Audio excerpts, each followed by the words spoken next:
6:02, I'd like to call this meeting to order, Osterville Village Association.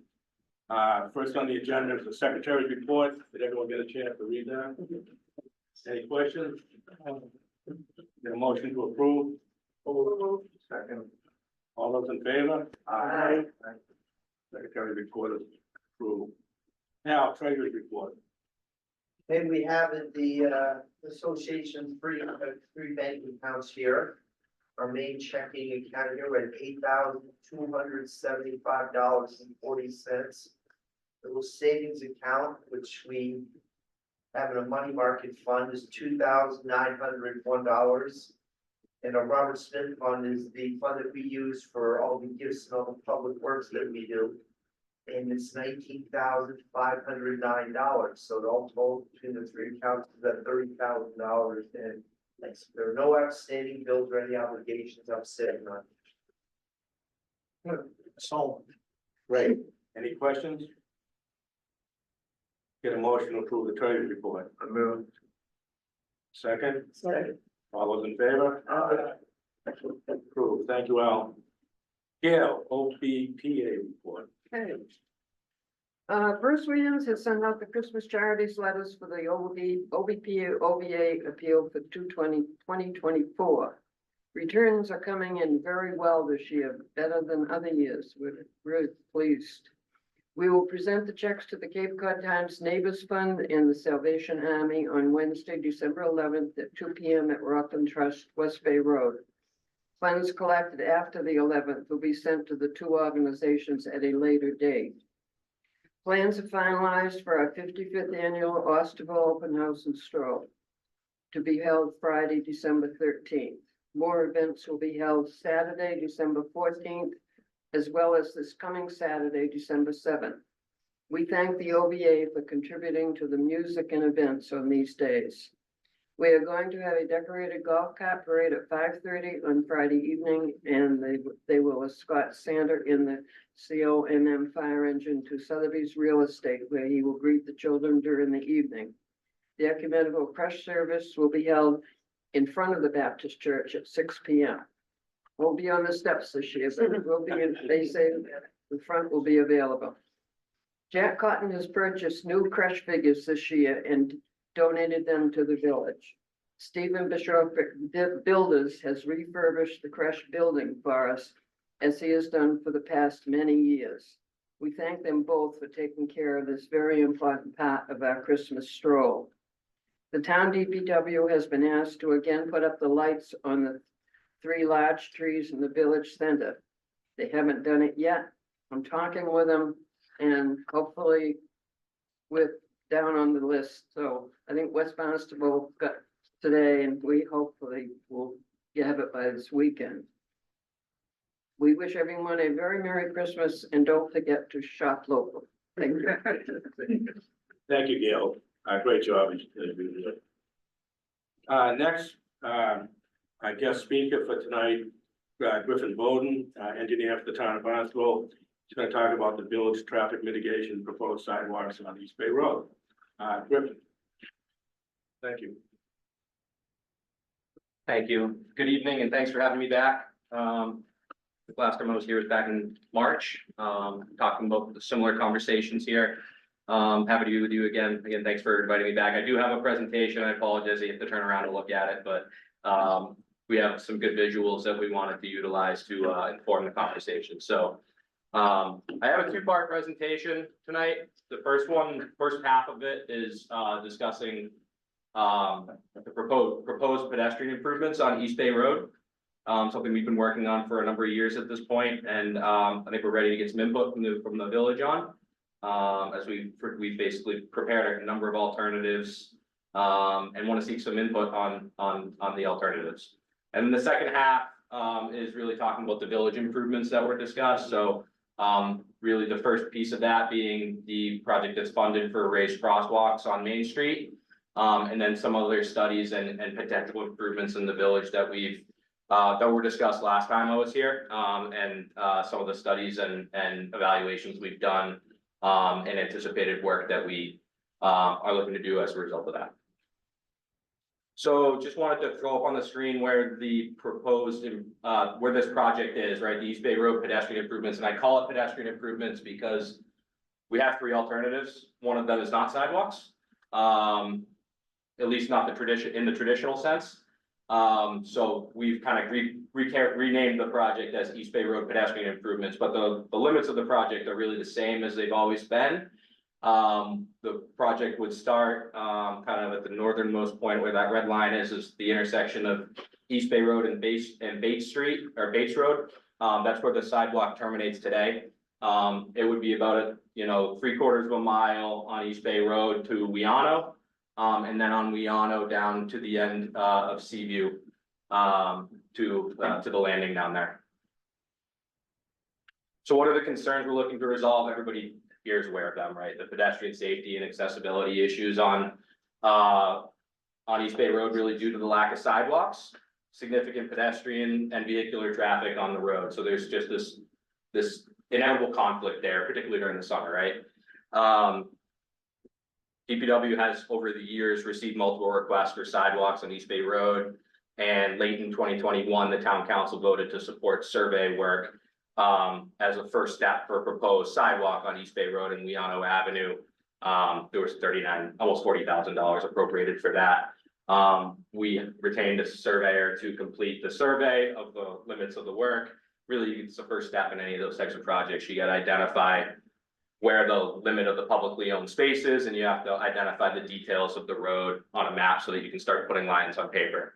So that's been done. We then prepared three alternatives internally for consideration, and we'll walk through what those alternatives are in a minute. First, before that, I'd like to just kind of walk through the existing conditions, just so we can, I know everybody's familiar with the area, but want to kind of walk through when we look at this roadway from the perspective of trying to install a sidewalk or do pedestrian improvements on the roadway. What are we looking at, right? So this is the beginning of the northernmost beginning of the project, the intersection right at Bates Road. You see the sidewalk terminates right in that location. As you kind of look south down the picture, you see on the right side of the screen, trees, right? So there are trees right there that would be in conflict with a proposed sidewalk on that side of the road. And then on the left side of the screen, you see utility poles and vegetation and stuff like that. And so it's a consistent theme down the corridor and something that we quantified as part of the alternatives analysis. So continuing down the corridor, we see retaining walls, stone walls, some more trees, some more utility poles. These are impacts that we are concerned about when we are looking to identify what the correct location for any of these types of improvements would be. So continuing down, we see some cobble aprons, some hedges, similar conditions, some trees,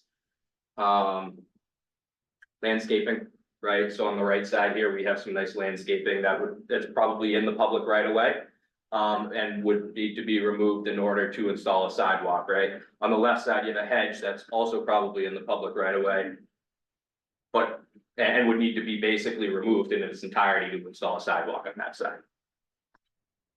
Here's the boat ramp. So there's kind of a natural conflict with the ramp on that side of the road that would need to be resolved if we were setting a sidewalk on that side of the road. And then if you look on the left side of the road, there is a nice open space in this particular section, right? But in some of the other areas, there are trees and other conflicts.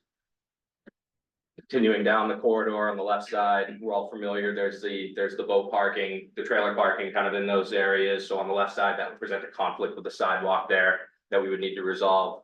On the right side, we have some vegetation that we see there, nothing too concerning. But then when we get to this section here, there is a marsh on the right side, which presents an environmental concern. Because there really isn't enough room to install a sidewalk here. You would pretty much have to install a boardwalk or something that's raised in order to not be filling wetlands and in order to meet environmental and conservation requirements. And again, on the left side, you have some of the boat pull-off areas and stuff like that. You're also close to the water here, so anything in this area needs to consider Conservation Commission requirements and also flood zone requirements. So continuing down the corridor, we have some fences, and similar issues. Now we're at the entrance to Douses, so that's obviously a big consideration in whatever decision we make on this corridor. You know, if you're on the right side, you need to have a crosswalk to get across the street. If you're on the left side, you are right there, which is great, but there are some conflicts on that side, right?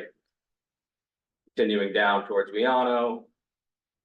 And then at the intersection of Weano, you'll note on the left side, there is a sidewalk. On the right side, there's not. So heading down to Seaview, heading south on Weano, there's not a sidewalk. So that's where we've identified that and kind of as a priority for this scope.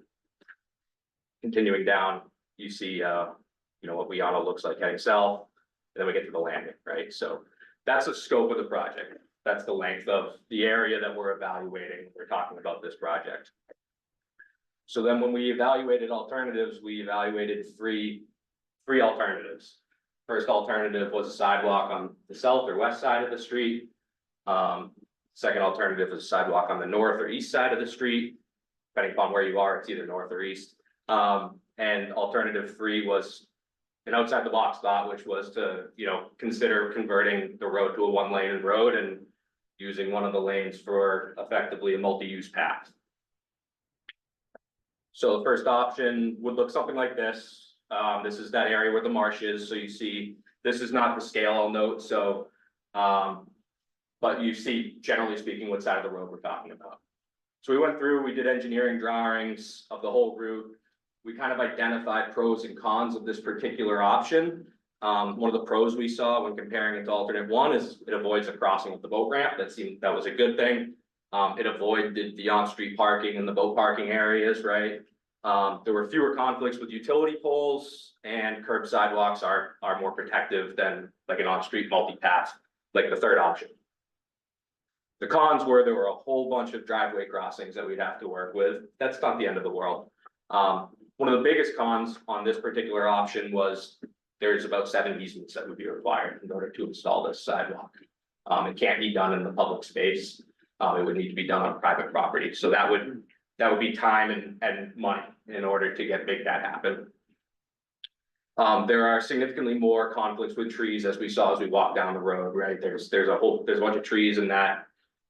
What was probably once a bed for, pedestrian use, I believe, Councilor Crowe, at one point you mentioned that there may have been a sidewalk there in the past. But at this point, there's a whole bunch of mature trees there that have been installed. So that's a consideration when we're thinking about the aesthetics of the corridor after implementing a project. This alternative doesn't really present an opportunity for dedicated bike facilities. So anybody using a bike would still have to use the road. Conservation Commission approval would be required. We talked about that marsh impact in that one section, so there would probably need to be a boardwalk there, which isn't necessarily a negative, unless you're us and thinking about having to maintain it long term. But it would be an additional consideration, additional costs, additional permitting that needs to be considered in the decision-making process. And this option is probably the longest implementation schedule for the impacts to the marsh as well as the easements. Those are both going to be, they're going to drag the time out in implementation in order to achieve those goals. Raw costs for this alternative is about $1.5 million to $2.5 million. So second alternative is the opposite side of the road. Again, this is not the scale, and we have some other figures of what it'll look like in a minute. So again, we did drawings of the whole route. The pros were we found that there were fewer driveway crossings, no easements were identified on this side. That was a pretty significant pro. There were fewer conflicts with trees and fences, and the curb sidewalks are always better than not having curbs. The cons that we identified, which we felt were fairly significant, especially the first one, is crossing the boat ramp and the inevitable conflict that there will be there. The conflicts with or the elimination of the on-street parking for the boat ramp that exists on the road. There really wouldn't be an opportunity to install a sidewalk and still have parking areas on the side of the road. It's one or the other, because there's not enough space for both of those activities on that side of the road. There's more conflicts with utility poles on this side. There's quite a few, which utility poles are time, money, and effort in order to relocate, most notably time. They end up taking a number of years actually to get them relocated for these types of projects. There's no dedicated bike facilities with this option, so we would still be using the roadway. It requires Conservation Commission approval, and it would be multiple years to implement. Similar cost here, about $1.5 million to $2.5 million for this alternative. So the third, this is some images of roughly where the sidewalk would go. We basically just inserted the line work into Google Earth and let it spit where it would go. But you see on the left side is alternative one, where you see, the conflict with the trees. And on the right side is alternative two, which is, you see conflicts with utility poles in this particular section. And on this side, you see that this is actually the picture we looked at earlier with the nice landscaping. You see the conflict there, you see the tree, the conflict there, the cobble aprons on both sides, and the utility poles. No, we're not proposing to put a sidewalk through the house. That's just projecting kind of around the corner. So kind of ignore that, but that's just the way the simulation spit it out. You kind of see the same thing here, but this is at the marsh area where we start to see that it's really very constrained and problematic as we come through this area. So then the third alternative we looked at was the one-way conversion, and we just kind of sketched in some posts here just to kind of designate that one lane would be vehicle traffic and one lane would be pedestrian traffic, pedestrian and bike. So we looked at this, we kind of evaluated which side of the road would make the most sense. We can kind of go either way on that. There's pros and cons of each side, but we generally looked at the pros and cons of this alternative. Pros being it's very minimal cost, like under $50,000. It's relatively fast to implement, probably as soon as next spring, not this upcoming spring, but next spring would most likely be possible. It's far less disruptive in that it's all within the paved area. There's really no disruption outside of the roadway.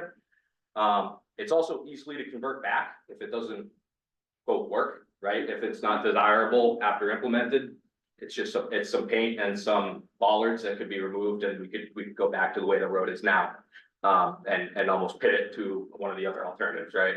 And there's no permits required, so we don't have to go through the Conservation Commission approvals, which is not the end of the world, but we don't have to worry about putting a boardwalk in a marsh or something like that.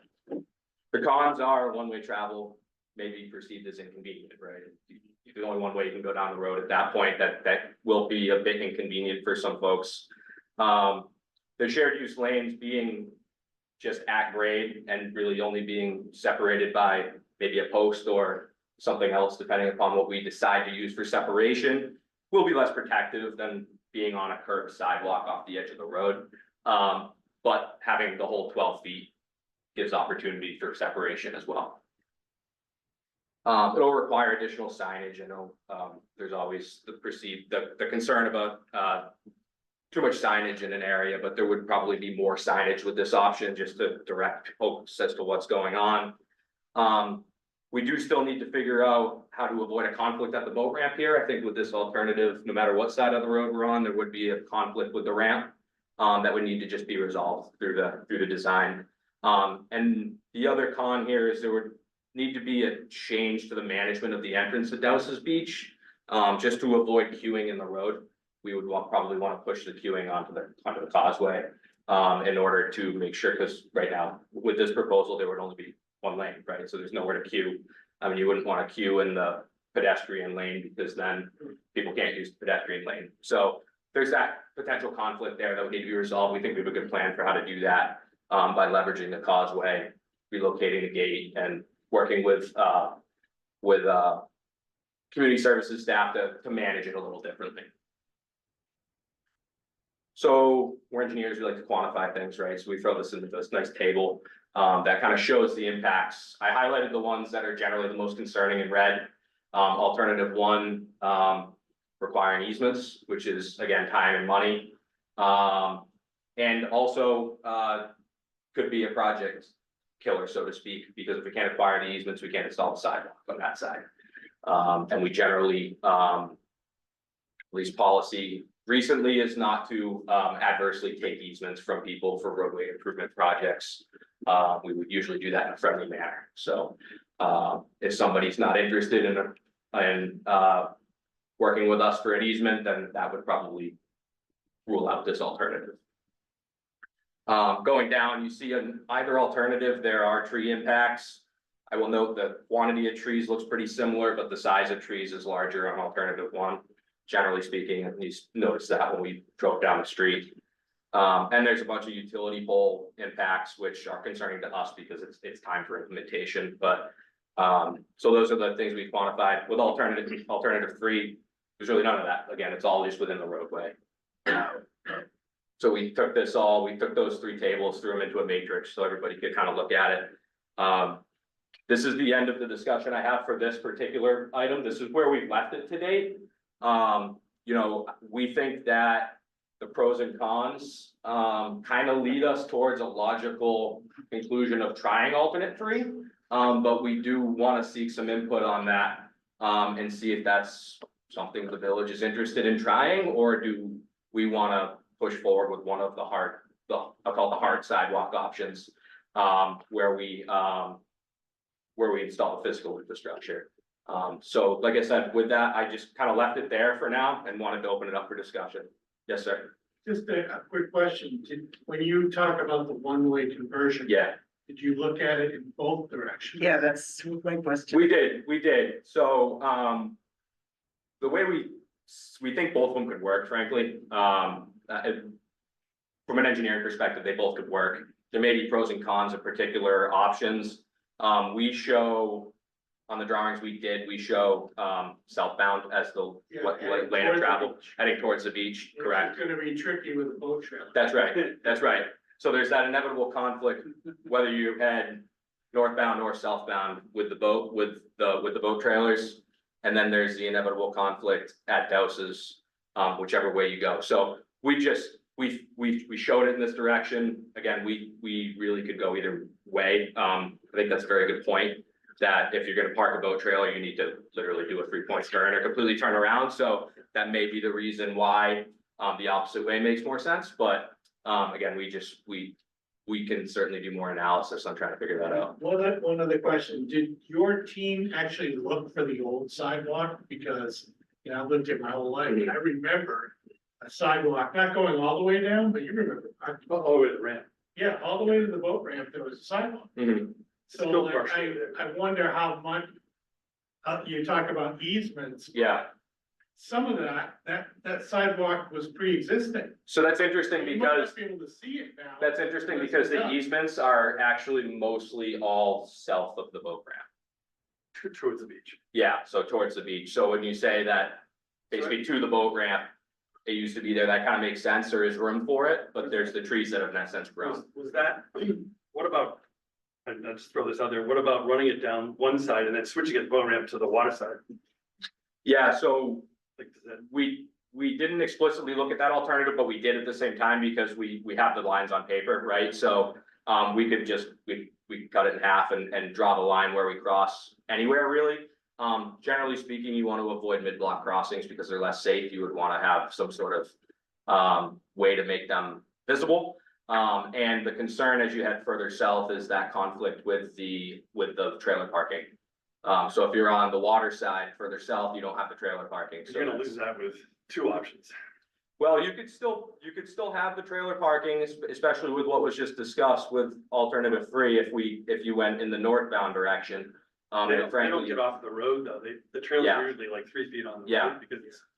that was one of the considerations for the southbound direction was, you know, if we're gonna lose one of the lanes, it makes sense to lose the portions of the pedestrian lane than the travel lane, because you actually physically need the 12 feet or so for the travel lane. So that's why one of the reasons we picked this route, but again, there are pros and cons of both option with alternative three.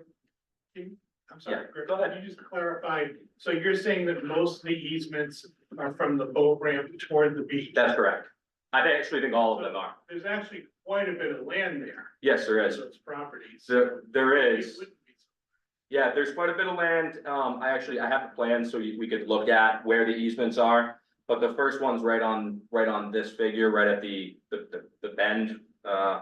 You can see right here, this would be the first easement. And then as you head further down, The road's not really centered in the right of way because of the slope for the water on the other side, so it just gets narrower. So basically that whole length would need an easement. So easements are always concerning for us because they aren't easy to come by. Of course, yeah, I understand. Hi, I'm Griffin. I'm sorry I missed your first presentation. And this is, kind of has nothing to do with the three scenarios. Sure. How much, I hate even the thought of losing trees on one of the Yeah. most beautiful drives to a beach on Cape Cod. So I'm wondering if traffic calming alternatives were discussed, even to the point where you would put bollards in the middle of a two-way street to kind of slow the traffic, rather than trying to re-engineer the whole thing and lose trees and all that. Yeah, that was not something we've necessarily looked at yet, because the initial project scope was pedestrian improvements. Right. Again, was to get a Right. pedestrian facility, so these were the three options for a pedestrian facility. We could look at calming options.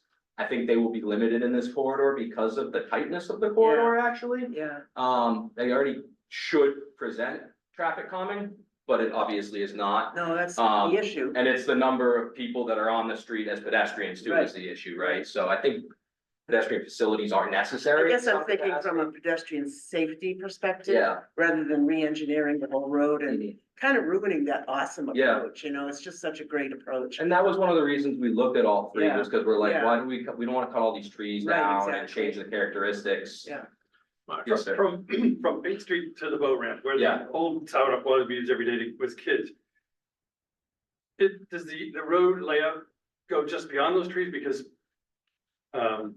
that's where it was. There were always Yeah. trees there. I'm not older than those trees, believe it or not. But there were always big trees, and I can remember riding our bikes down that sidewalk, you'd go over the roots. Yeah. And they'd fix them once in a while, but between that rock wall and that tree, is there room there for the sidewalk? Yeah, so, And the second part of the question, yeah, but I don't own property on the left side, so I'm just asking the question, I don't own property on East Bay Road. But if someone put their flower bed or their stone wall or their cobblestone beautiful apron within the town land, is it the town's, does the town now need to fix that and make it again and all pretty, or does the landowner lose out? we don't have to, it's on town property, so we could certainly go to the property owner and say, you're effectively encroaching on our property. And you need to remove your property, or we're just gonna remove it for you. We typically try to do that in a friendly way, obviously. Right. So, to the extent if there's a fence, we typically will take it and move it, we'll give the property owner the opportunity to take it and move it back. And if not, we'll typically do that with a stone wall like this, we wouldn't be rebuilding the stone wall. But back to the original, sorry. Yeah. Do you think there's room, or does the engineering part of this like take over and make the sidewalk like a road and 20 inches deep and 4 feet, 5 feet wide, like? Yeah, so it would have to be a minimum of 4 feet wide, preferably 5 feet wide. There is a base that has to be installed, so we have to excavate down 12 to 15 inches at a minimum. And to answer your question, I think it was too tight on the backside of the trees. It's entirely possible what was there before was on private property. And it just was fine at the time.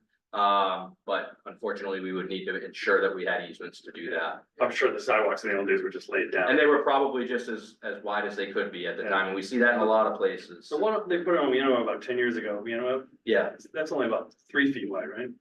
I don't know offhand. I mean, there are certainly plenty of sidewalks in town that are less than the 4 or 5 feet wide. ADA standards are a minimum of 4 feet that can choke down to 36 inches at a conflict. So if you have to get by a tree, you can choke down to 36 inches at that particular location. So we can look at that as an option. But as a first pass, we always just look at a 5-foot sidewalk and can we install that? Yeah. And that this was kind of what we found through that effort. And one Yes, sir. last Yeah, go thing, ahead. you're gonna have a hell of a time with the queue at Dowses. Yeah. Cause I can't picture, no matter what I think, how you're gonna do that, Yeah, especially with a walking lane and people, but Right, so you need a tunnel. Right, so we wanted to get feedback on the three alternatives, and then we would be meeting with the community services folks to figure out how we would remanage that area. We do think there's opportunities to leverage the causeway to do so, to get people off East Bay Road and let people queue there. It is fairly long, as we all know, right? And we could have a turnaround area further up, but it's a matter of, can that be managed that way? Yeah, you can- That we have to work with those folks with. It's not long enough. It may not be, No, but it's actually longer than the stretch of East Bay there, Oh, so, it's pretty long, yeah. Sometimes they go all the way out to Weano. Yeah, absolutely. Perfect, just a question, could you do, like, remain from the entrance to Dowson's to Weano Avenue, keep that the same and add a sidewalk down to that way you're not blocking. Under any scenario here, we would be proposing to do the sidewalk on Weano. For sure, but from Weano to Douse's, Could you change it up to? let me think about that for a second. Because it gets everybody coming from that side on the sidewalk into the beach. That would probably be an option. The only problem there is you would have 2 lanes of travel, and 1 lane would terminate there at the beach. Right. Right, and so when you would have to have some sort of turnaround configuration, which would be problematic. Yeah, Okay, thank you. yes, sir. Very interesting, by the way. Thank you for your input. I find it amazing in option 3. Mhm. For that amount of money. And but what I like, what you had said at the beginning, if it didn't work, you can undo it, unlike option 1 and 2. Yeah. So I believe that that's huge. Yeah. But a couple of follow-up questions on it. What, if any, impact does going from a 2-way to 1-way do for speed of the cars? Yeah, so theoretically, And there's a follow-up to that. of course, yeah. So theoretically, it should slow people down because it's going to be a narrower corridor. One of the principles of speed mitigation is tightening the corridor. If you have less space, your natural reaction is to go slower. Now, not everybody will, not everybody that's the speed limit, right? We know that, But right? in general. the in one-way general- Should be, so that's a positive that Yeah. hasn't been discussed. Yeah, in general, that would be expected. Well, I'll tell you, if I was paying for it, which one I'd be picking, so. And that's why we kind of landed on that conclusion that, certainly there's details that need to be worked out. But You are paying for it. yeah, you are paying for it, yeah. For it either way. But he's kind of following up on something I was thinking about, Sure. that should you, change that road so there were bollards like down the middle, you're narrowing. Yeah. How people drive. If I saw that on that road, I'd be going much slower. Well, I go slow there anyway, Yeah. but some people don't. Right, And I'm just thinking, I'm kind of following up on what you're saying. I think you could calm that traffic and increase pedestrian safety, slow the vehicles down and solve the problem for very little money. yeah, and so we would look at this as almost like a trial period Yeah. to start, right? And we probably want to implement it in the off season, refine it for when we get to the peak season, view it for a peak season, and apply lessons learned. You could If this keep it to- ultimately works, Yeah. we could actually install a hard curb and make it actually tighter. Yeah, Or something, and actually make it a raised pedestrian area, which would cost more long term. yeah. But we could go that next step if it works You long could term. keep it 2 ways if you went to that sort of a We could solution. You could almost do, Narrowing it, but keeping it 2 ways, and you avoid a lot of other issues. yeah, so installing like bollards in the middle of the road with 2-way traffic. What inevitably will happen is those things You'll will hit all 'em. just get hit. Yeah,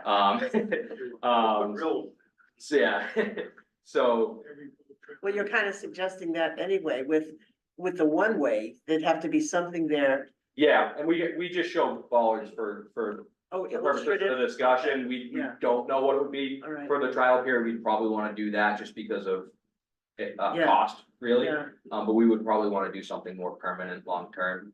If it does in fact work as we expect it will. Okay. Great. Any other questions on this one? Yeah. So on the 1-way traffic option, you're considering either the left side of the road or the right side of the road. Have you thought about the middle of the road for cars and then pedestrians on one side and bicycles on the other side? So we didn't look at that with this option. It's an interesting idea, actually, because it could present an opportunity to put a sidewalk on each side of the road with basically just 1 lane, the full length. The pro of that is you would have pedestrian facilities on both sides. You'd probably want to build that as hard infrastructure long term if we do it that route. That's perhaps maybe a long-term solution if we do the trial period and it works well. Where we actually put physical sidewalks on the side of a one lane road.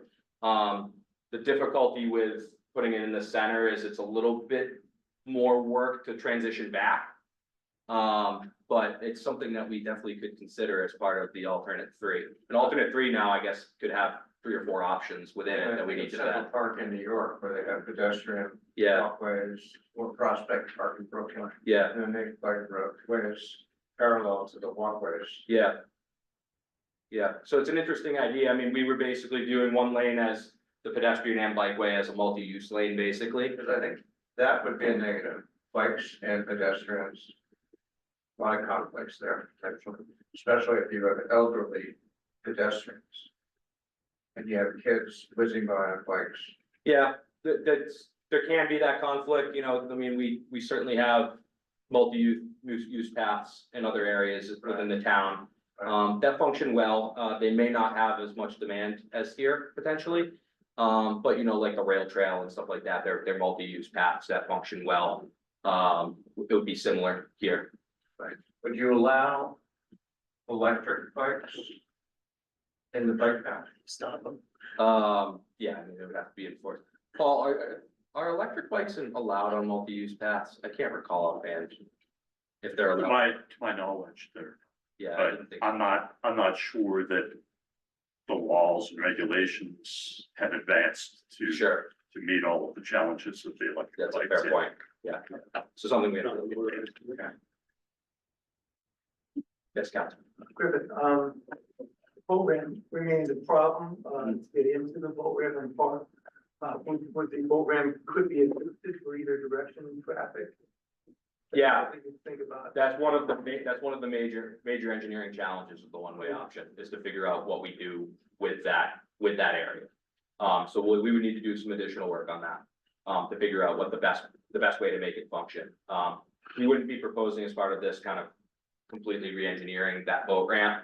But there may need to be some realignment, of the approaches, or there may need to be a queuing area that's identified that's shared with the multi-use area, which is kind of one of the things I've been thinking, is you have a hatched area, that's where the multi-use area is, that's identified as a potential conflict with boat traffic, just so that everybody's aware that there's multiple uses area. Are we assuming the only direction that would go would be south? South. We are not assuming that. We actually have bounced it around internally as to what the best way is. There were some good points just brought up as to why north might be the right approach. There are some arguments for south as well, so we haven't made a decision on what route, and you know, the center may be something we want to consider as well. So we haven't made a decision on what route. We just, generally speaking, we're looking at the alternative of one way, because it definitely presents pedestrian opportunities at low cost and low impact.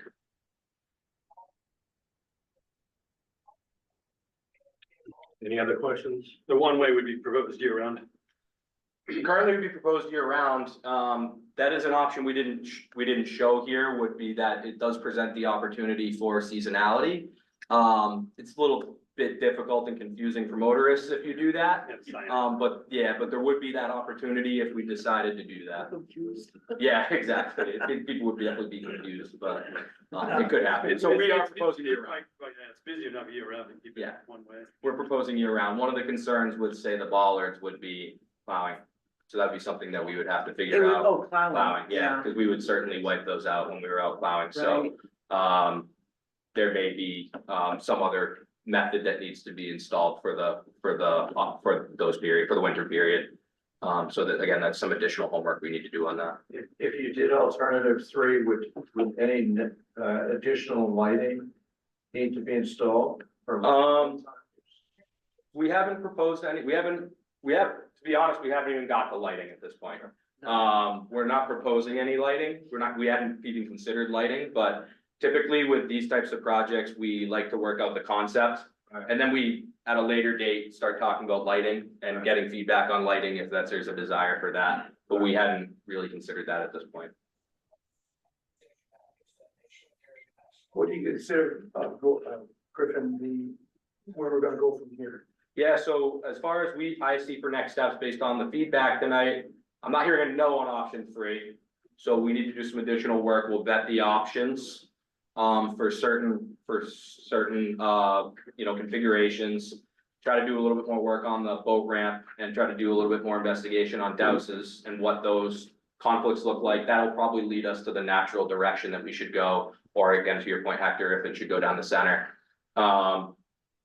And we'll do some work on that and probably report back. Like I said, I don't see this as implementable for this spring because there are some unanswered questions that need to occur. And then we need to bring it to the council for funding still. So we would really be targeting probably next spring, or potentially the fall after. We wouldn't want to implement it in the peak season. We would want to do it. We would want to give ourselves enough time for corrective action if necessary. So that would be my thoughts of next steps. So we'll do some more work on it.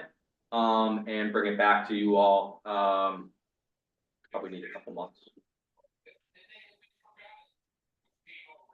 Excellent, Chris. I really appreciate that. Great. Thank you for coming. Yeah, Of course. Thank you very much. So you're not done with me yet. I know, I. Village. Ah. So. All right, so the next topic of conversation is Main Street in the village. There's really 2 conversations. There is a funded project for raised crosswalks on Main Street. And then there were a number of concerns that were raised last time we met that we've done some further analysis on and wanted to report back on. So project history, it's not a long history necessarily here. There was funding for 4 raised pedestrian crosswalks in the fiscal year 2025 capital budget. That was appropriated, so there's funding in hand for this. It was $685,000, which was a conservative estimate, and recognizing that there was probably going to be more than raised crosswalks that were going to be desired as we proceeded. So we gave ourselves a healthy budget on this particular project, recognizing that that was probably going to happen. That there were going to be other items that were identified through this process. So we met back, I was here back, not 25, 24, March 5th, 24. And there were a number of other concerns that were raised, so we'll talk about that. So relative to the raised crosswalks, we've identified 5 potential locations. 4 of them we feel are the locations that we think we should be proposing, and then there was one that, the 5th one on the bottom there in front of William Reveus that we kind of had as a question mark, because it is relatively close together from the 2 previous. I have a map that shows where they are, so we can speak to it there, but they're basically approaching the village center, west of Parker Road. The existing crosswalk kind of just as you get into the village and kind of near the Twigs on Main, 846 Main Street. East of Tower Hill Road, so right at Whitby's, and then at Armstrong Kelly Park, are the 4 locations that we've identified. And then again, we had this one question location that we would be interested in getting input on, because we think it could be a good location. There is actually an existing crosswalk there, but it may be a little tight to have a number of, going over bumps.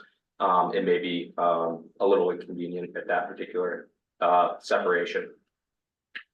So our next steps with this project are to seek input on the locations that we'll show on the screen in a minute.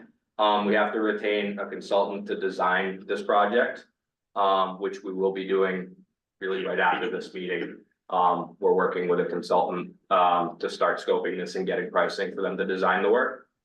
And then we would expect that would be the design part would be the better part of this upcoming year.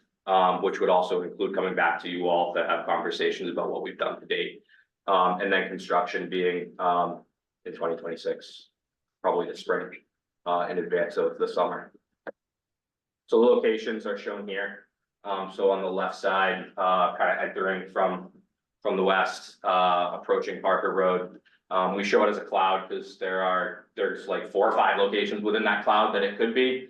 It may not. The best spot may not actually be right where the existing crosswalk is, for some reason. So we showed a general cloud, and that's kind of the almost micro sighting where we would put it generally.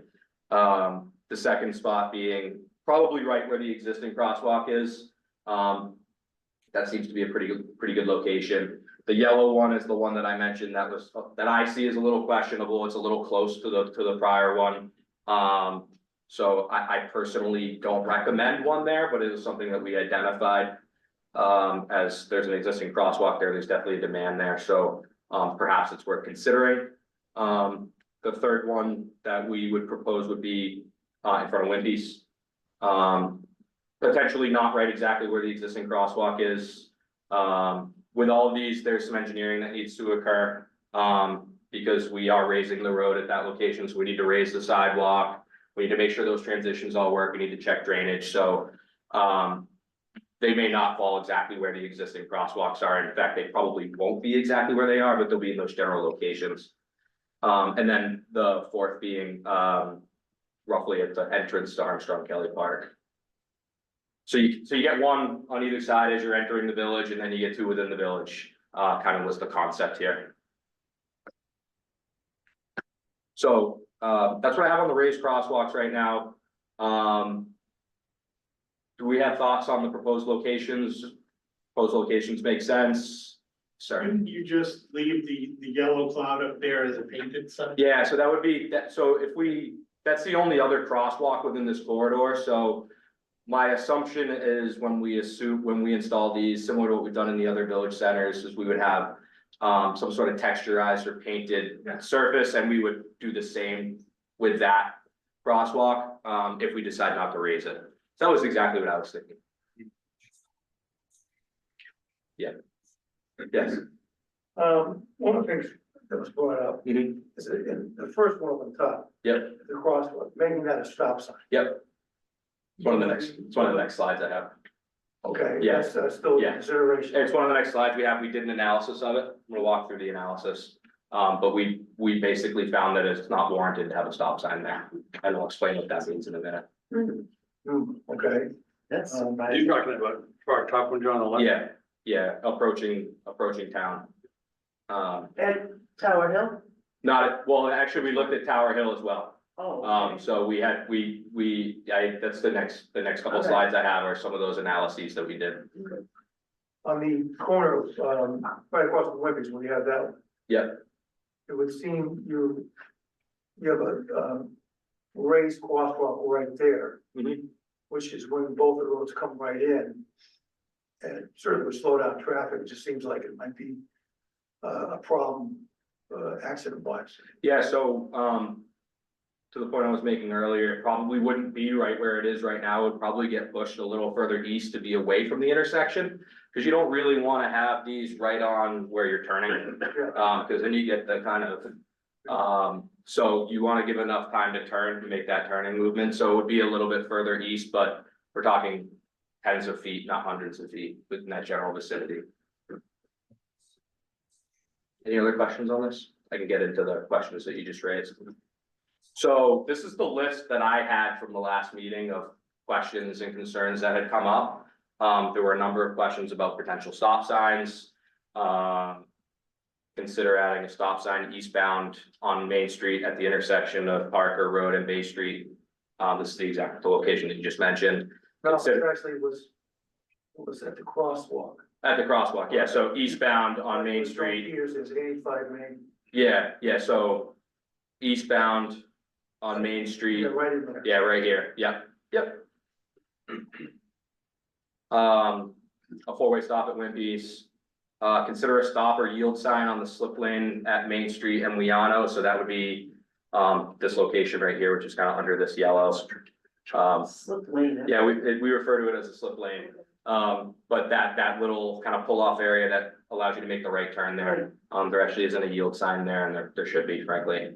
And then recommend locations for flashing stop signs. Please don't do Um, that. Don't do that to our. We don't have any recommended locations for flashing stop signs, so, The one at Vine Street is fine, yeah, but there's nobody there. yeah, Okay. yeah, I'll spoil the fun, we're not proposing any. Other concerns were speed mitigation, recommended locations for speed feedback signage was something that was discussed last time we were here, so we do have some recommended locations for some additional speed feedback signage. And then there was concern about Parker Road. So we looked at some options for Parker Road, as well. And then generally speaking, pedestrian improvements. One of the things that we indicated that we would do was to upgrade all the crosswalks within the village to be high visible, which we have since done. So you notice all the bars, on all the crosswalks really in the village. We did that with our last painting contract this past year to make them more high visible and a bit safer. Yes, This Oh, week, my. sign. yeah, Is that, those are permanent? yeah, Are they solar powered? yes, And my, what I think is when people are coming into Osterville Village, they don't really anticipate the village. yeah, And I'm kind of, the only thing I'll add is I think that should be even before, the park. okay, You know what I'm yeah, saying? so It's that's, almost like start slowing down we have the same now. idea as we do. Oh, okay, Yeah, all right. yeah, Yeah, yeah. okay, good. So we'll show you in a minute where we think they would be useful. Okay. So I just want to talk about stop signs for a minute because we get a lot of requests for stop signs. And I don't want to bore everybody with the engineering background, but I kind of need to, in order to, explain what we do when we evaluate stop sign requests. So there is the manual for uniform traffic control devices, we'll call it the MUTCD, that's what we refer to it as, is the guiding document which outlines what we call a warrant analysis for these types of traffic control devices. Stop signs, what they're used for is to inform the right of way, their right of way control. They're not speed mitigation. They're really intended to inform motorists who's supposed to go first. That's what they're there for. Again, they are explicitly stated within the MUTCD that they're not supposed to be used for speed control.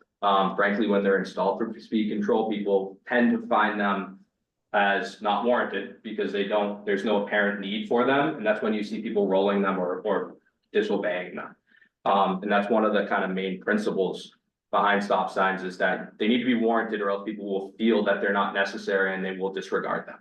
And we do see that. So one of the first steps is you need to determine what's the major street, what's the minor street on any particular intersection. The major street has the right of way. So if there's no signage, the major street has the right. That's a guiding principle. So there's two different types of warrant analysis that you can do. One is is it warranted to install stop signs at the minor approach to a major street? So you got a four-way intersection. So let's talk about Whitney's, for instance, right? You got Main Street, that's the major street, and you got Tower Hill and West Bay. They would be the minor streets in this particular case. The things you're looking at when you're trying to determine if you need to install a stop sign on the minor street, not all four, but just the minor street, rather than the motorist should understand that they need to stop, are there restricted sight lines? Is there excessive crash history? And that's defined there. Is it an intersection of a lower functional classification roadway with a higher functional classification roadway? So this would be like, you have a road that intersects 28. You have basically a minor residential road that's intersecting effectively a highway. That's what that would mean. Conditions that previously supported an all-way stop control no longer exist. So then, you would remove the all-way stop from the main, but you would keep it on the minor. And then there is the ability for other considerations. So they refer to that as engineering judgment. If there's something that the engineer views as an outstanding circumstance that would warrant installing a stop sign, there is that ability to do so. So similarly for all-way cross stops, and I even took the picture from the guidance document so you can see how boring this is, but that's what we go by when we're looking at these things, right? There are 5 or 6 warrants. They actually go A, B, C, D. The first one is similarly crash experience, so it's based on stats. The second one is sight distance. So one of the biggest concerns is, can the person see far enough to be able to pull out and make that left turn safely? Or do we need to stop the major road in order for them to be able to do that? Warrant C is kind of a foresight. It's if you're intending to install a traffic signal or a roundabout at the location, and this is effectively a stopgap solution in doing so, that's what warrant C would be. Warrant D is, it's based on volume, so how many vehicles and pedestrians are utilizing the intersection on your average day. At each area, and then there's warrant E, which is other factors. Some of them may be, you need to control left turn conflicts for some reason. There are certainly times where that's necessary. And then there's some other, protecting the pedestrians or bicyclists is another one, that can exist as well. So the two stop sign, the two intersections that we were asked to evaluate was the first one, which is at Parker Road, kind of the west side approaching eastbound.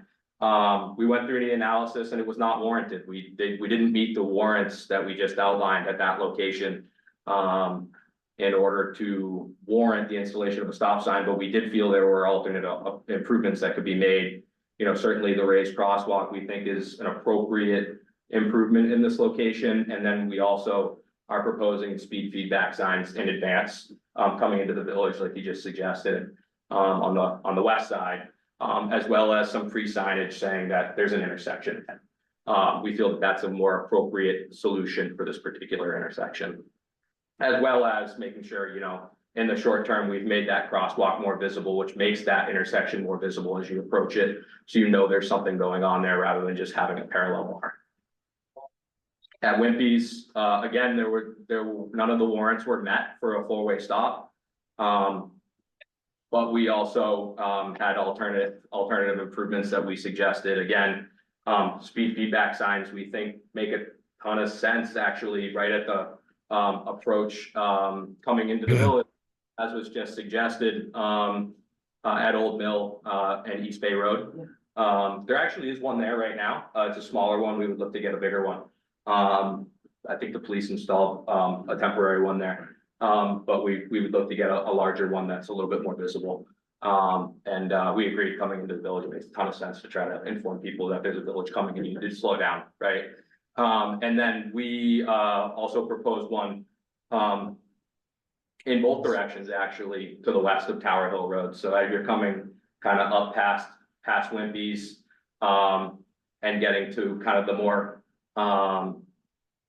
the more dense, thank you, the more dense section of Main Street, this would be a further indication to slow down.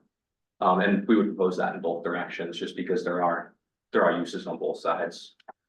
The second area, the slip lane that I talked about, we did review that, and there should be a yield sign there, so we're gonna get a yield sign installed there that will require people to yield. That requires a traffic amendment that has to be approved by the town manager, so we're gonna get a recommendation to him to do that, and we'll get that installed.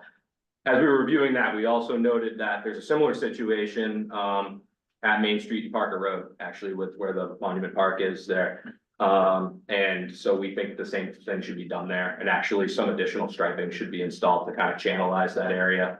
So that's something else that we're intending to proceed with this. Yeah, that slip deal right in front of Monument Square. Shouldn't there be an arrow that says only? Yeah, yep. Because people come both ways Yeah. when they get chances. Yeah, so one of the things we were thinking would be to actually install a solid white line, like a fog line around the island with some hatching that identifies the channelized nature of that there, and perhaps an arrow may be warranted as well there. But we agree there's definitely something that needs to be done in that location. Excuse me, can you hear me? Yep. What's the legal speed limit as you go by Wimpy's for the next 400 feet towards the village? How fast can you legally go through that intersection?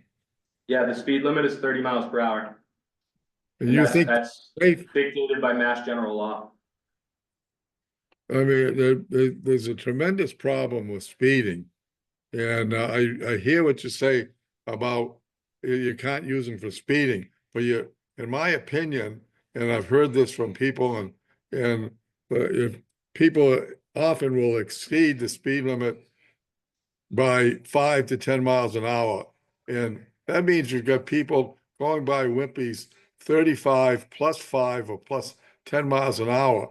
And irregardless of what it is, you're threatening lives by saying it doesn't fit the criteria. So I personally complain about your analysis. Yeah, so we don't disagree that there's a problem here. We've definitely proposed alternate solutions, including raised crosswalks, which will certainly. That'll slow people help. down. That'll People help. can't go 40 over those or they're gonna get airborne. And we've seen that in Barnstable Village, with, it's a very similar configuration. there. Okay, you're right. So, That will definitely help. Yeah, thank you for the feedback. Yeah. Thank you. So the next item was speed feedback signs. I already kind of talked about some of those, but these are the list of locations we think that they'd be appropriate. 2 on Parker Road, are in addition to the 3 on Main Street, the 4 on Main Street, actually, of 3 locations on Main Street. Do those work? I think, For some. Yeah. For some, they don't. But everything is that way. Short of structural, implementation of certain items like a roundabout, which physically makes you slow down. There are only certain tools in the toolbox that can be used. So narrowing the roadway, which we talked about earlier, is one of them. I'll go to Parker Road, for instance. It's already pretty narrow. Narrowing it significantly more is really not available, and it's really not safe at a certain point. Because it's already very narrow. And there's still a problem, right? So there's other things that need to be looked at. We view speed feedback signs as they're not gonna hurt. Some, you might have some kids who wanna see the speed feedback sign go off. It may hurt in that particular case, but generally speaking, it's not gonna hurt, right? People react to them. Do they work? I don't know, but they are a quick hitting solution that we can install for a relatively low cost. And that can impact some people's behavior. So I guess that would be my answer to that question. they're a reminder. Yeah, Check how fast you're voting. exactly. Yeah, they should impact behavior, Yeah. right? So that's what we're looking to do with these. Yes, sir. So getting back to Main Street and Parker Road Mhm. and Bay Street, Mhm. there are 3 crosswalks there. Mhm. And the downside of the whole thing is the downgrade, people come from the fire station, they pick up speed Mhm. and they whip around that corner. I Mhm. mean, people coming out of Bay Street, people crossing either one of those crosswalks. I'll tell you, it's, trucks come around there and they get some speed up heading down Parker Road. How fast can they go over that speed hump theoretically? Like, cause I totally agree with what he's saying. Yeah, it depends on the particular dynamics of a particular one, but they're designed to, what are they designed for the speed? They're designed for a 20-mile-per-hour speed limit. Yeah. If you go much faster than that, you will bottom out or you'll feel it. I think the Um, landscape trucks and and if you- trailers. Well, actually, they will feel it the most because they will scrape it if they go too fast. They will what? They will go scrape it. Their trailer will actually hit it. And we actually saw that a lot in Barnstable Village when we first implemented that project with boats. Because people would go over them too fast and their trailer would hit. People learned. We just saw a bunch of scuffs to start and they've been pretty much similar since. People, you have to slow down, there's no doubt. And the biggest benefit, the other benefit is they make pedestrians entering the roadway far more visible. So that's why we call them pedestrian raised crosswalks, because they have the dual purpose of making pedestrians more visible entering. We generally only implement these in village centers for that reason, because they really are a pedestrian device. They're frankly a maintenance nuisance. But we recognize there are certain applications where it makes sense, and this is definitely one of them. So yeah. It's gonna slow that area down, you're pretty confident. Yeah, Yeah, you it's a have to very slow down. dangerous area. You have to slow down. Yeah. Yeah. Some people will try not to, but they'll learn that they're gonna have to slow down. You don't really have a choice. Yes, sir. They work in Barnstable Village, They right? do, yeah. And even to it, I know they have it in front of the Yeah. post office. Yeah. My question is, what you're projecting out to 2027 for these speed bumps or not? What am I missing on? 2026. 2026, why such a long, if you know that, I think we all agree that the speed bumps would be great. Yep. why the pedestrian, So there's a lot of design that goes into these. isn't it a standard design? And I'm not getting. Yeah, so the actual speed bump itself is a standard design, yes, the dimensions of it are fairly standard, they do change based on the grade. Sure. So like at Wimpy's, there is a downgrade, so the dimensions will change a little bit. We do have to, when we do these upgrades, we also have to make ADA improvements, so all the ramps will have to be upgraded as part of that. We have to make sure that adequate drainage will still exist on the road, because when it rains, you know, Yeah. if the drainage goes down the road, we put a bump in the way, that stops it from going down, so we have to redesign the drainage. So there is engineering that needs to occur. Okay, sure. So we wanted to lock down the location so we could get going on the engineering, and that was kind of our. Do the engineers use AI? Yes, but it's not advanced for this particular type of design at the moment. I'm sure, at some point in my career, that will be a lot further along. Call Elon. Yeah, we'll call Elon, maybe he'll be able to bang it out for us. Griffin, you had a budget that was $685,000. What does that include for what? So it included 4 raised crosswalks. It included the drainage upgrades that would be necessary there, the ADA upgrades that would be necessary there. We also included in that budget flashing beacons. We're not proposing them necessarily, but we always include them whenever we have any of these. Because when you have a mid-block crosswalk, that is the safest way to do it. Again, we're not suggesting that here, but we did include that in the budget in case it was desired. So we kind of did an all-in budget, and that's why I said we recognize that it's probably high. It does present the opportunity to do some of these other things like, feedback signs and stuff like that. To the point that was brought up, the additional crosswalks, that we may not do raised, we could do some stamped decorative crosswalk there, so they're all uniform. There are definitely other minor improvements that we would be looking to do as part of the project, that would be within that budget. The ones in Barnstable, so it's brick. They're actually not, they're stamped asphalt, yeah. So, they're asphalt that they have a texturized, and epoxy coating on. The coating's supposed to last 5 to 7 years. Is it stamped concrete? It's pavement, actually. Pavement, It's okay. Yeah. It's supposed to last 5 to 7 years, and then you would need to replace it, so. At a certain point, it won't look as good, it'll have to be maintained. Yep. But that is what it is.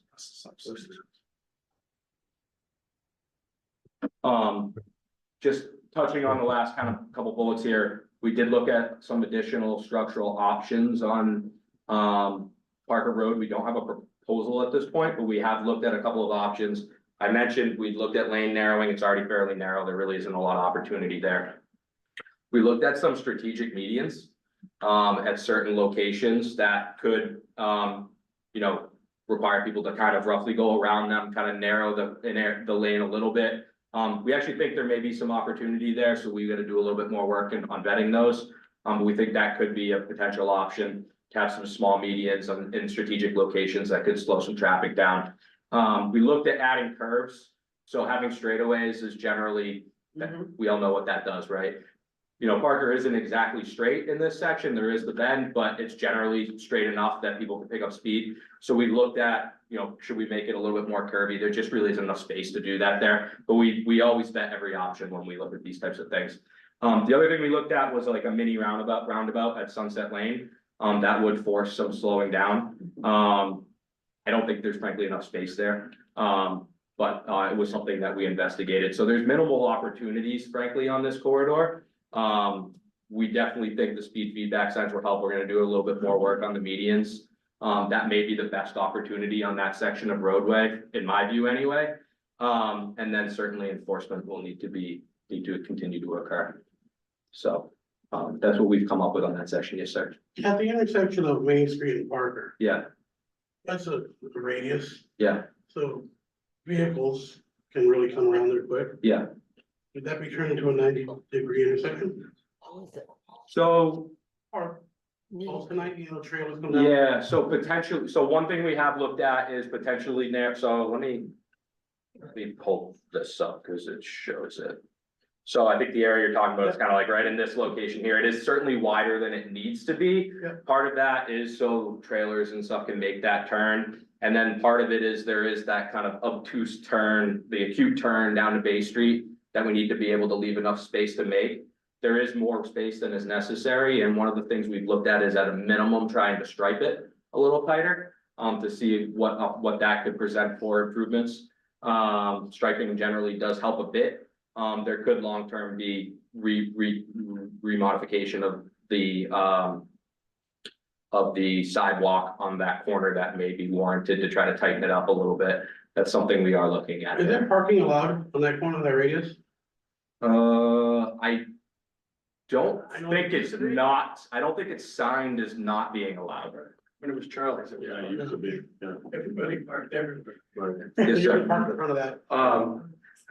I live in the Osterville Village condominiums, which are just up from the very far left red box you have up there. Yep, And there's the Murphy Insurance, there's the artist and the insurance agent.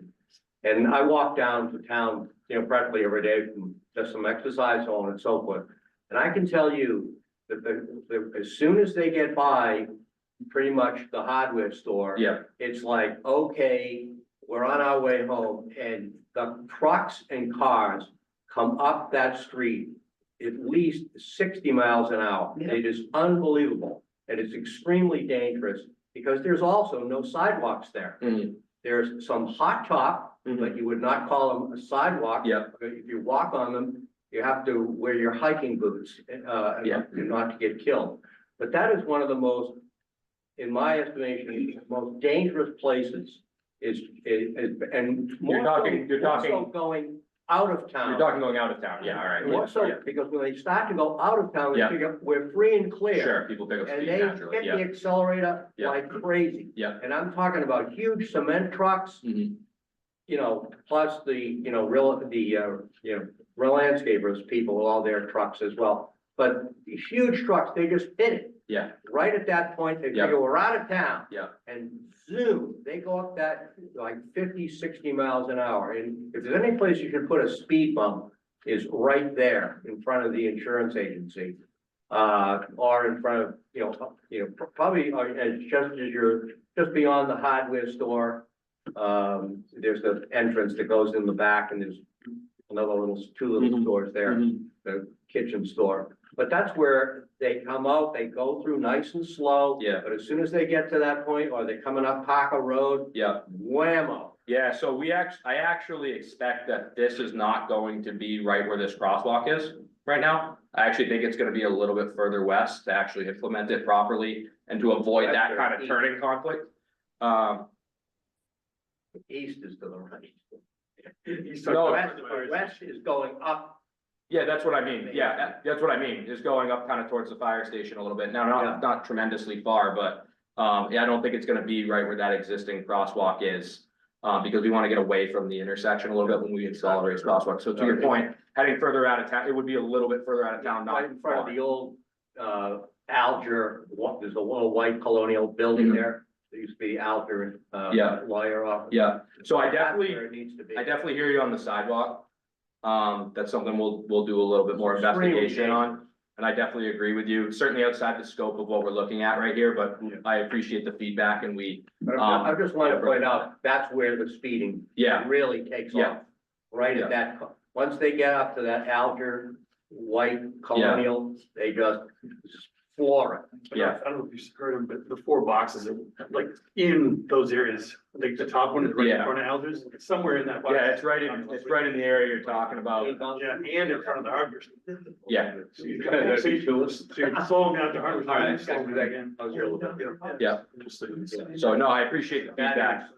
I think it's more dangerous right there at that corner than it is down near Wimpy's and coming into town, to be honest. Yeah, and that's why we have one there. We agree. And that's why we want the speed feedback sign as well.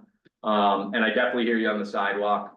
We'll take another look at that, and that may be a future project that we look to implement. Just brutal. Go Yeah. there and walk it yourself. I will. What do you think? I will. All right, so, this has been a great discussion. I did kind of put together a figure to kind of show everything we're proposing all in one location. So the orange boxes being the speed feedback signs, the red lines being the raised crosswalks. The yellow one being that one that was in question that we kind of talked about, and then showed where we would be looking to do those 2 yield signs and the lane channelization. So there definitely are some improvements, coming within the village. Certainly always looking for additional feedback. Let's get the village straightened away a little bit, and then we can start working our way out a little I further love as that well. picture. Can we get a copy of Absolutely, you that can get a picture that's copy of like all the of this. old Yeah. And PowerPoint? get a copy of all All this, right. Maybe absolutely. send it to Peter and Nancy. I'll send it to Peter and, Very nicely put together, thank you. yeah, Yeah. of course, Great, did a great job. Yeah, great Good job. job. thank you. I apologize, I didn't realize you were doing both. Yeah, I just figured I'm here, let's do it. I'm sorry if I took too much time, No, but, no, that was excellent, I think. wanted to make sure we hit everything. Any other questions? No? Okay. Thank you, Griffin. Awesome, thank you. Thank you. So I'm gonna stop sharing, so now you'll be on video, Okay, so I got it. I think. Exactly right. Right there. You broke that, so Thanks again. Of course. Thanks for having me. Exciting times. Thanks for having me. Again, brother. This will be it's really happy. Next on the agenda, town council report, John Crowe. I just got 3 short things to mention, that you know about, our leadership, our next, town council meeting is tomorrow night. We're taking, nominations for president and vice president, comes every year at that time. So nominations will be that night, and then the next meeting is only a week after, because of the holidays, and that'll be when we'll have a vote on the leadership going forward. I don't know that. Tomorrow night or Thursday. Thursday night. Third part, Thursday, Yeah, okay. Thursday, 5th and the 12th, I think. Yeah.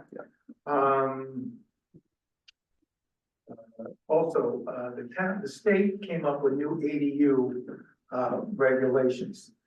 Well, we had passed ADU regulations in the town that said, you can have an ADU on your property, accessory dwelling unit. You can build one on your property. You couldn't rent both. You had to live in one and rent the other. The state has basically overridden that.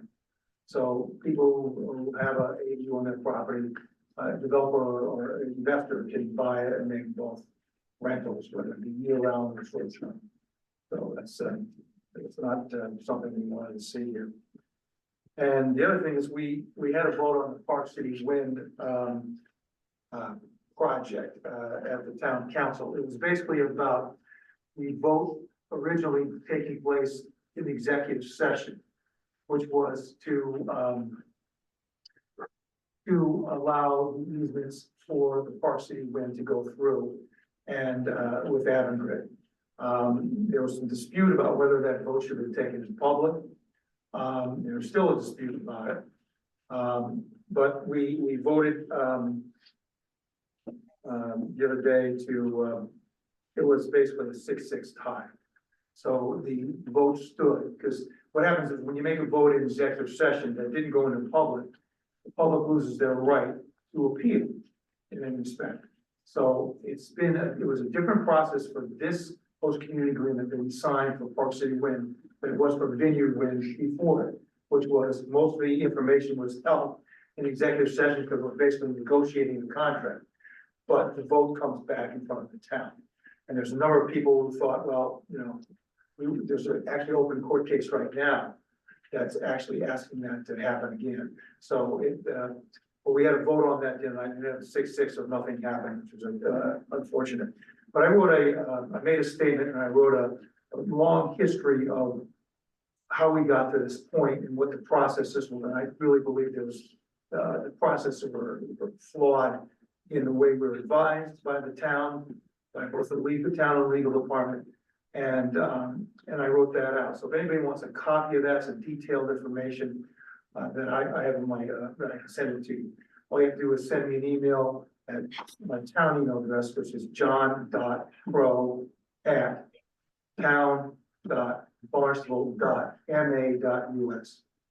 And I will send you a copy of that. It gives you a long history of how we got there and we believe some of the missteps we made. Which ended up preventing the public to have their day in court if they wanted to, or the day to actually recommend, have a referendum on that decision. So if you want that, you can send it to me, I'll send it. Can you tell us why people would want to not make it public, transparent? You got 6-6. It was 6-6, so the process was set by a legal department. And what happened was the vote came up and in June, I think it's June 24th of this past summer. And it, Avangrid, and we hired lawyers, in addition to our lawyer, which is Anderson Krieger, to come in, for a well-known firm in Boston, to advise us on this and then move forward. And,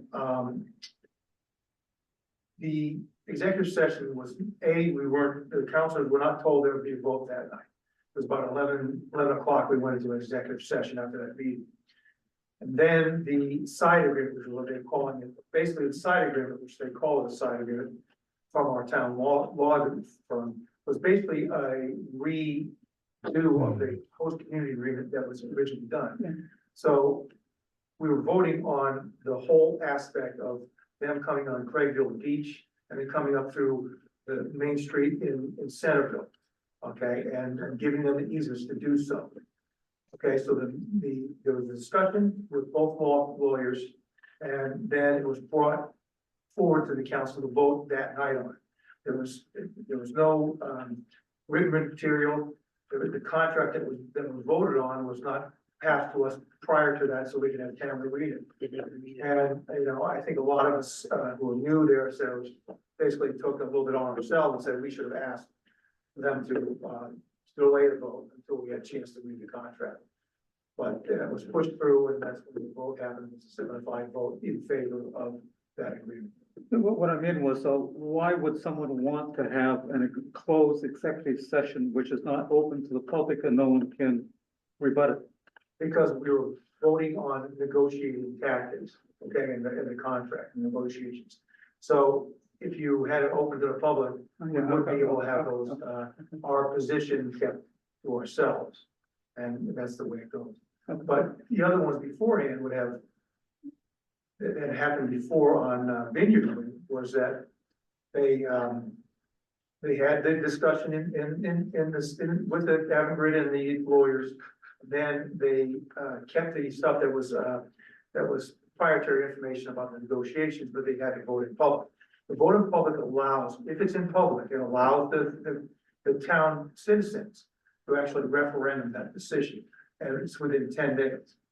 What we've got now as a problem is that we had that vote on the 21st, and it was 2 weeks before the next, till the public knew about that vote taking place. Those 2 weeks overrid or went by the 10 days that were allowed for a referendum. So that's what the court case is about. It's pending right now in front of the Barnstable court. Okay, so a lot of us had a problem with the way we were advised and the way the process happened, and also the public having their rights. And John, I think you said, it's probably worth mentioning for this group, that when the vote was called in executive session, any one of the counselors could have said, point of order, want to defer the vote. Yeah. But I think you said that none of the new counselors who had hesitation about this, they weren't aware that there was this procedure that you could invoke. And we were advised that there was a procedure. Now, Yeah, if I'm the counselor, I would know that there's 5 or 6 new members, and I would make that available. Well, we didn't get that available. Shame on us, but we don't have a lawyer now, town council. That's one of the things we have sort of have an issue with, is that we're getting advice that we're not so sure is the right advice. And the lawyer that was hired by our lawyer hired Anderson Krieger. Now, Anderson Krieger has done cases on both sides of the linkage. They work for the Environmental League of Massachusetts for wind, and they've worked for others against wind. So they're on both sides of everything. And it seems like the powers that be have maneuvered in a certain way that we're not very happy. And we would like to pad up. So where do things stand now, John? Well, I brought this up at the last meeting, and if you want to see what I wrote, I couldn't read it into the record. I put it into the record, but it was 15 minutes to read. So, but it talks about the process we've had, the process of been gone forward in other negotiations with, especially with Vineyard Wind and the other thing. So, and this was, and sort of, we believe, an outlier. It wasn't handled the same way. Now, there was a different lawyer before that handled that one, and some people say, well, this is the way lawyers, some people go this direction versus other, they're both fine. But we found that confusing to the public, confusing to ourselves, and we just wish that was handled in a better way.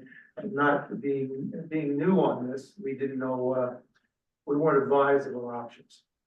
If we were lawyers or something like, we would have known.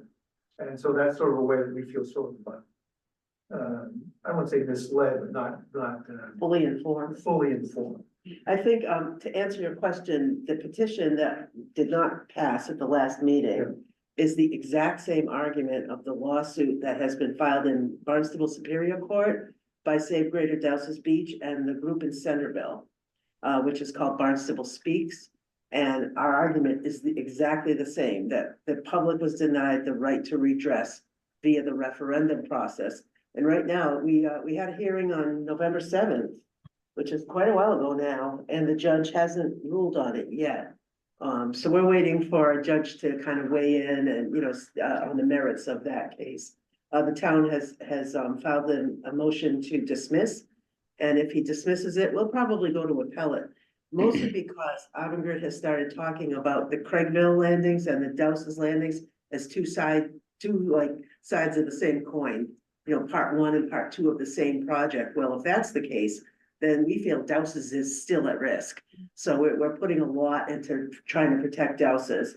And I'm listening to Griffin talking about changes on East Bay Road, and I'm thinking, oh boy, Avangrid's gonna dig up East Bay Road if they have their way, So it's really a complicated time for our villages on the sound side of our town. And, we will not stop fighting these landings. We just don't think it's appropriate to land these massive cables in coastal villages and neighborhoods. And they've already done it once.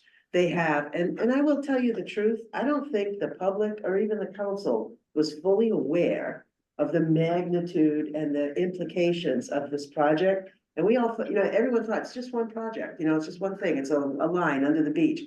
Avangrid had other ideas and we didn't realize it at the time, but now we're awake. So, I'm sorry, I just wanted No, I'm glad you're doing that. You're filling things out. Just if I may add to that, Yeah. if we think that we have any opportunity, with all due respect to everybody's opinion, Yeah, the money that has been put into this at this point by whatever group it is, that they're gonna stop. We're wishful thinking. No, we're not complacent at all. And people have said, oh, Trump hates offshore wind and he's gonna kill it. We're not even complacent about that. that's right. Well, I mean, we've advocated all along for 2.5 years now. If you need to do this, you must do this. Run these lines where the infrastructure already exists. Places like the canal plant, places like the former nuclear plant, places like, a former plant in New Bedford and so forth. We've advocated for that for years. And that, nope, we want to go through recreational lands and little villages and, they're just not, the developers have been in the driver's seat. And that, I think personally, that's been the problem, that the state didn't step in and say, no, you can't do that there. There's a better place to do this, put industry where industry already is. If they need to rebuild the grid, they should go where the grid already is. That's been our. So big picture, these projects, offshore wind projects are not viable from an economic standpoint without federal investment tax credits, which were contained in the $100 billion Inflation Reduction Act of 2022. So in our opinion, the quickest way to kill not only the Dowses project, but the Craigville project is to get the Trump administration to turn off that spigot. The tax credits are allocated by Congress, but there are lots of ways to slow that down or stop it altogether. And so for the Vineyard Wind project at Cobalt Beach, it's about a $5 billion project. $1.4 billion was investment tax credits, so about 30%. That $1.4 billion wasn't available. Avangrid would say, so long, we can't make our returns. So that's where we're focusing our attention now, is to try to get an ear with the Trump administration to get them to focus on the fact that these investment tax credits are subsidies in effect. It's dollars, Yeah. so. Save Greater Delsas Beach has organized a meeting of, all the opposition groups. We have people from California coming Friday to a Zoom meeting, people from Virginia, throughout New England. There's massive opposition all over the country to these projects. People, Nantucket is up in arms, I must say. I mean, we've been watching the Nantucket Select Board meetings. Yeah. And they have just encouraged all the residents of Nantucket to write to the new administration and say, stop this now. So, there's a lot of pushback on this stuff, but Hector's right.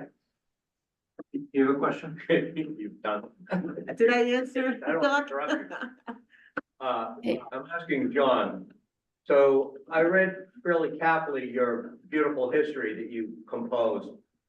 And it's fairly clear that the town manager has failed, in my opinion, in many ways and continuously. And also, in my observations over the last several months, that the town lawyer has not exactly been helpful. I guess my question is, which maybe you shouldn't answer, is, do you see the council as still having confidence in our town manager and town lawyer? And when are their contracts expired? I can't answer that, I don't understand, that's, I'm not gonna answer that yet. Let's just say there's angst in the council about how things are to be. And that letter, I wrote, if anybody wants it, is all in the public domain, so it's not made up. It's footnoted, it can be, we have footnotes for that and everything else, so I can put that out, so it's not something that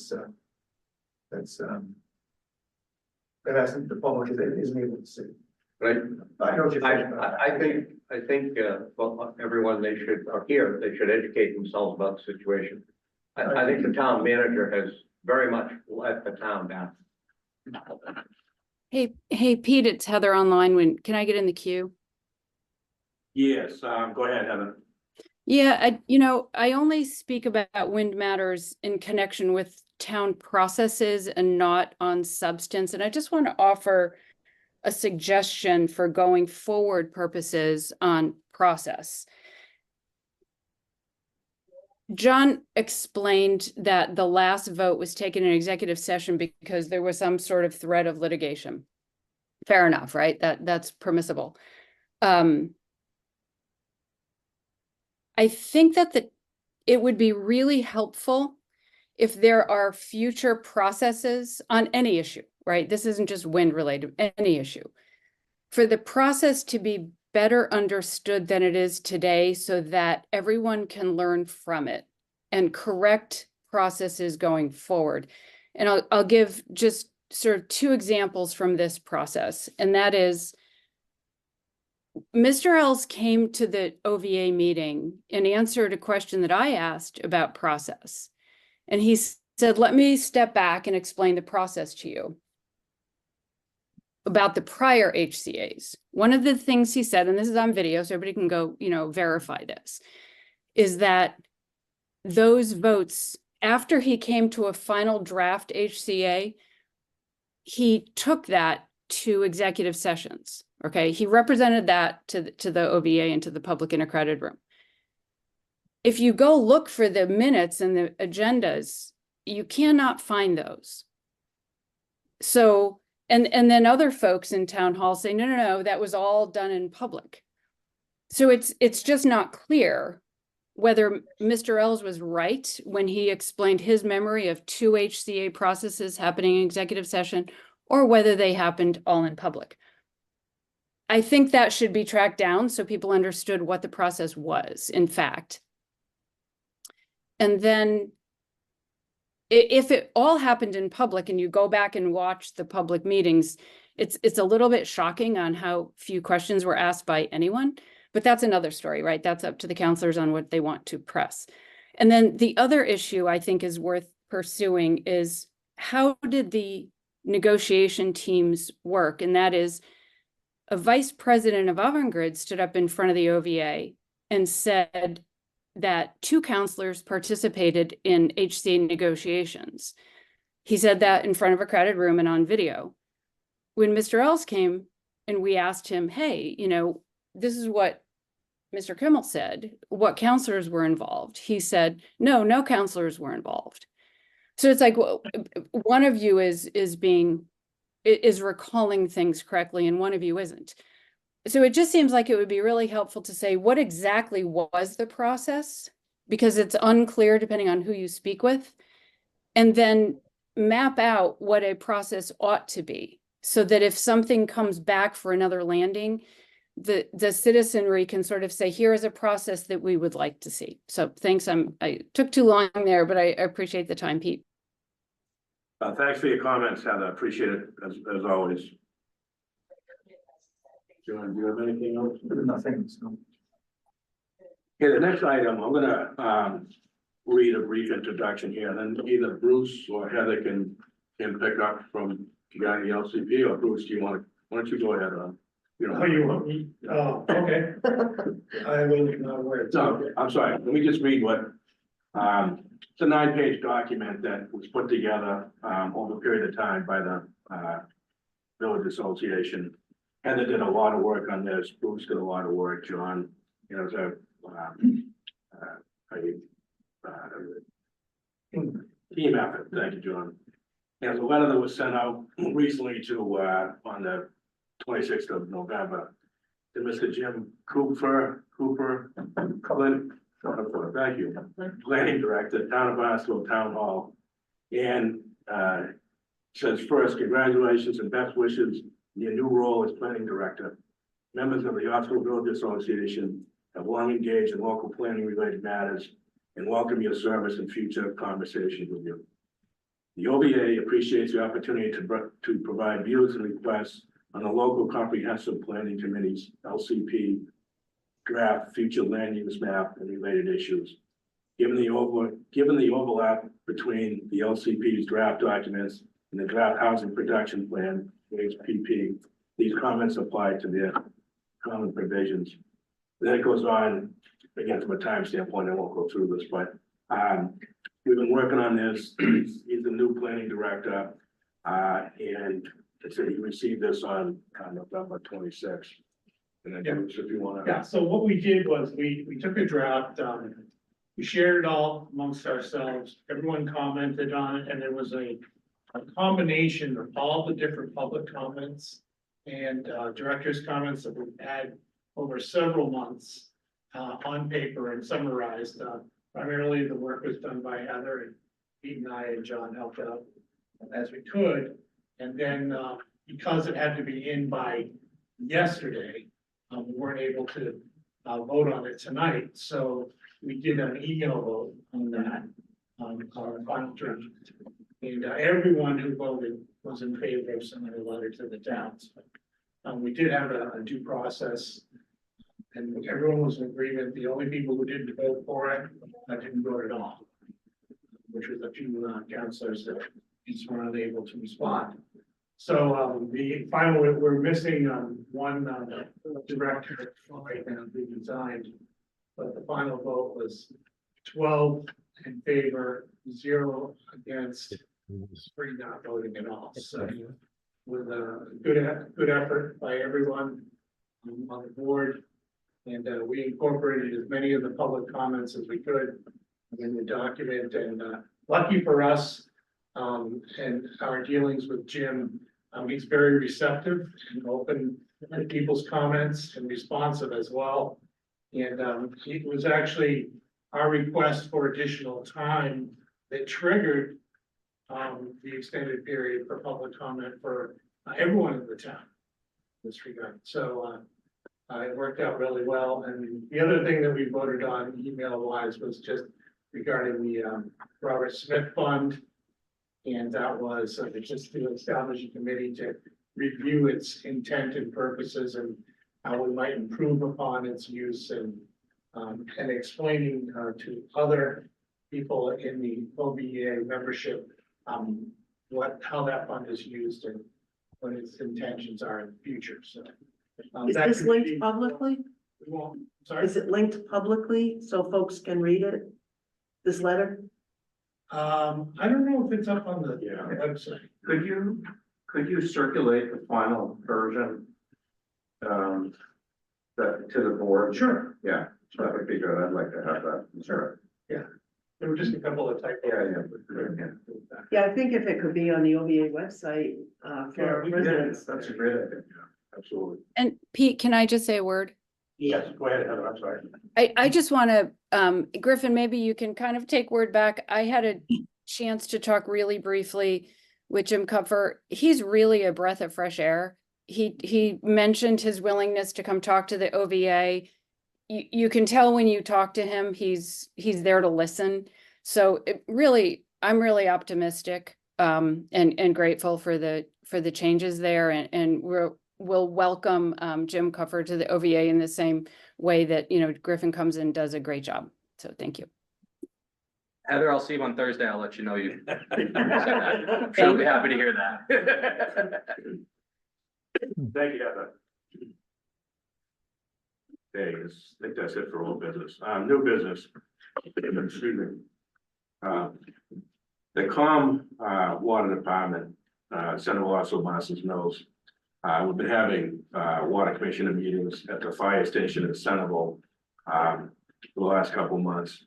And it's an open meeting, open to the public in regards to upcoming, ongoing, I should say, contract negotiations with Avangrid. And there's one tomorrow night at 6 o'clock that you're welcome to at the fire station, which Avangrid is not going to be there. And part of the reason I believe is that they're still trying to answer some questions we had on the thermal effects of the conduits in regards to the proximity of the pipes and in relation to the heating of the pipes. My thing is, my comment would be, I've been against this since day one, as most people know by now. That they still can't answer questions 3 years later about these, the conduits and as it relates to the water. And what they didn't realize is COM is a separate entity. We're not part of the town. And for them to do their project, back when they were doing, as Suzanne mentioned earlier, when they were doing the Cobbles Beach project back in 2018, maybe. Yeah. All the commissioners, myself, Scott Crosby, Kevin Medeiros, signed a contract with Avangrid, which basically allowed the COM water to work in conjunction with Avangrid to replace the water pipes because of the cables, the conduit that these cables are in produce heat about 170 degrees, and consequently the water pipes, anything within 10 feet has to be insulated or it'll heat up. So at the time, without going into it, we thought that this was like one and done, as we said earlier.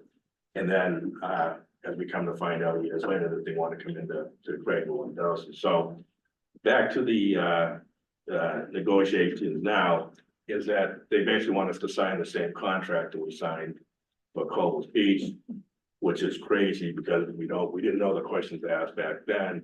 Now we know, what's going on in terms of contracts, insurance, the heat that these give off, the microwaves from the electricity. So there's a lot of questions. So long story short, they can't go forward without COMS signing a contract.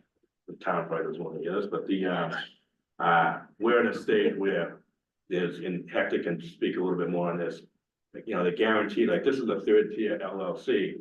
If something goes wrong, the blade problem this summer was kind of an eye opener for everyone, that things do go wrong and that they do have problems. But there's still, we've presented a lot of demands to them, and we're still working through that. And again, everyone's welcome to attend. The last 3 meetings have been recorded, so you can go back and look at that, look at the recording.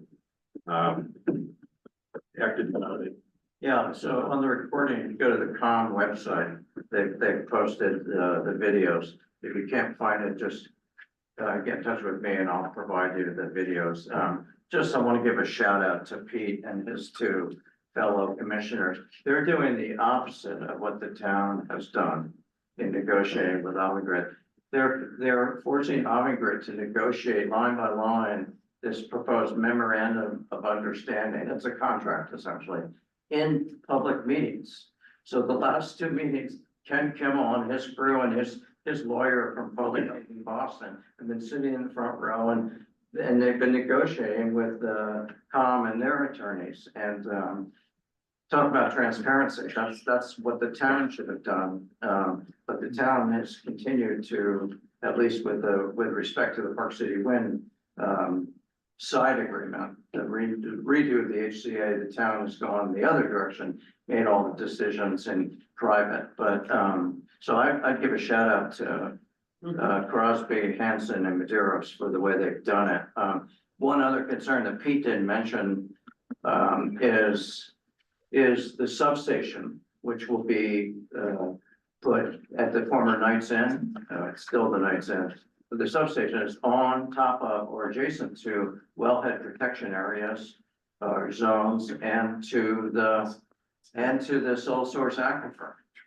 And Avangrid, in one of the meetings, they said, no, this is just COM, you should only be concerned about the pipes. Well, COM, under state law, has a fiduciary duty to its customers to protect the quality of our drinking water. And, you know, as Pete said, the Avangrid thought that they negotiated a deal with the town, they were all good to go. Well, their law firm messed up royally. So, at any rate, it's been an interesting process and we'll see what happens. The latest announcement on the Park City Wind construction is that Avangrid announced or informed the town, I guess it is, that they are not planning to start construction next spring, as they've been saying all along, that it will be at the earliest next fall. So that's a sign that Avangrid is, you know, they're feeling the heat. They may not get these investment tax credits that their project depends on, and if they don't get them, you know, they'll be in the rearview mirror, but we can only hope. Thank you, Hector, appreciate that. I would like to also reiterate that these are very important meetings at the COM. They're not gonna, the Avangrid's not gonna be there tomorrow night, but it's very interesting to watch these. You can't go to the public. It's also great, the more public we have, the more it just shows them how many people are opposed to this thing. And they're doing a fabulous job. As he said, Avangrid made a mistake. They didn't realize our water companies are separate entities. And they figured once they bullied the town, that was it. Well, these guys are standing up for us. Yeah, last minute. It's really making a big difference here. So if you get a chance to go to those meetings, please do. And they're very informative and they're doing a terrific job. So thank you. Thank you, John. Big check, Peter. Hi, Doctor. So my question is, there must be some benefits possibly for you to negotiate with Avangrid about what they want. And the flip side of that is, why isn't the three of you just telling them we're not interested this time? You know, goodbye. Dr. Cohen, I love him. Real. I mean, that, why are you even bothering to negotiate with them? There must be, I don't know, I'm asking you, are there some benefits that really would be worth negotiating with them if they were to go ahead with the whole project? Good faith. Well, we're listening, we have to listen to both sides, just as far as like a union contract, you have to listen to both sides, whether you agree or not on that. We're all in agreement that we don't want to do this from talking to the other councils, the commissioners. It has to be, we all want to do this.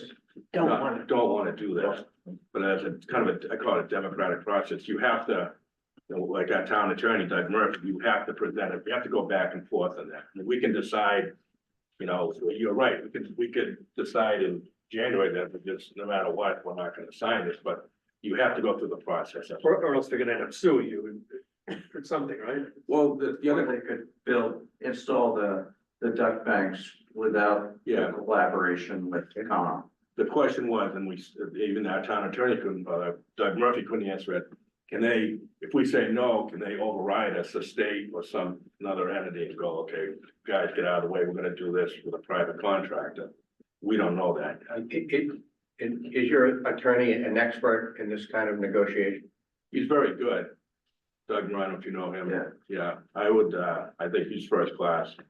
He's the Yeah. comm attorney, right? Yes. Yeah. Yeah, and again, he went along with the Cold, he was part of the Cold Beach contract, but now he sees all the holes that are in this and all the risks that didn't show up before because we didn't know what questions to ask.